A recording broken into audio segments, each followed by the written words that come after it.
30 பேரை காப்பாற்றிய ராணுவ வீரர் வீரமரணம். ஆந்திராவைச் சேர்ந்த ராணுவ வீரர் சுப்பையா 45 சக வீரர்கள் 30 பேரின் உயிரை காப்பாற்றி வீர மரணமடைந்துள்ளார். ஜம்முவின் எல்லை கட்டுப்பாட்டு கோடு பகுதியில் ரோந்து பணியில் ஈடுபட்டிருந்த அவர் எதிர்பாராத விதமாக கண்ணிவெடியை மிதித்துள்ளார். இதனை அறிந்த அவர் உடனடியாக சக வீரர்களை அங்கிருந்து திரும்பிச் செல்லுமாறு அறிவுறுத்தியதால் அவர்கள் உயிர் தப்பினர். எனினும் சுப்பையா வெடி வெடித்ததில் உயிரிழந்தார்.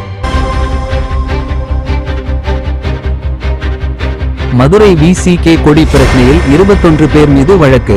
மதுரை வெளிச்சநத்தத்தில் வருவாய்த்துறை அதிகாரிகளை தாக்கியதாக விசிகவினர் 21 பேர் மீது வழக்கு பதிவு செய்யப்பட்டுள்ளது. அங்கு 25 அடி உயர கொடி கம்பத்தை மாவட்ட நிர்வாகம் அனுமதியின்றி 45 அடியாக உயர்த்தப்பட்டது. கடந்த 7ஆம் தேதி அதனை அகற்றச் சென்ற அதிகாரிகளை விசிகவினர் தாக்கியதாக தெரிகிறது. இந்த விவகாரத்தில் VAO பரமசிவம் அளித்த புகாரின் பேரில் 8 பிரிவுகளின் கீழ் வழக்கு பதியப்பட்டுள்ளது.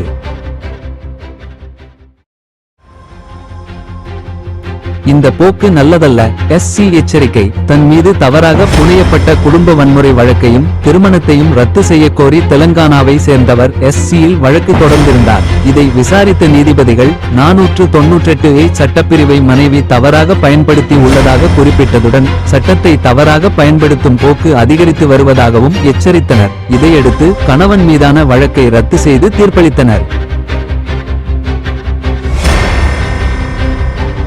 பைக் டாக்ஸிக்கு கட்டுப்பாடு ஏன்? பைக் டாக்ஸியில் பயணிப்பவர்களின் பாதுகாப்பு கருதியே கட்டுப்பாடு விதிக்கப்பட்டுள்ளதாக மினிஸ்டர் சிவசங்கர் தெரிவித்துள்ளார். ஆட்டோ ஓட்டுநர்கள் சங்கம் பைக் டாக்ஸிக்கு எதிர்ப்பு தெரிவிப்பதை குறிப்பிட்ட அவர் yellow, white board number plate கொண்ட வாகனங்களுக்கு வித்தியாசம் உள்ளது என்றார். மேலும் பைக் டாக்ஸியில் பயணம் செய்பவர்களுக்கு இன்சூரன்ஸ் கிடைக்காது என்பதையும் அவர் குறிப்பிட்டார்.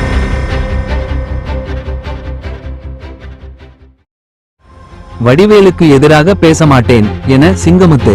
வடிவேலுக்கு எதிராக அவதூறு விளைவிக்கும் வகையில் எதுவும் பேச மாட்டேன் என்று சிங்கமுத்து நீதிமன்றத்தில் தெரிவித்துள்ளார். சிங்காரத்து தொடர்ந்து தன்னை பற்றி அவதூறு பேசுவதாகவும் அதற்கு 5 கோடி ரூபாய் நஷ்டஈடு வழங்க வேண்டும் என்றும் கோர்ட்டில் வடிவேலு வழக்கு தொடுத்திருந்தார். இதன் விசாரணையின் போது இனி வாய் மொழியாகவோ டிஜிட்டல் முறையிலோ வடிவேலு குறித்து பேச மாட்டேன் என்று சிங்கமுத்து உறுதியளித்துள்ளார்.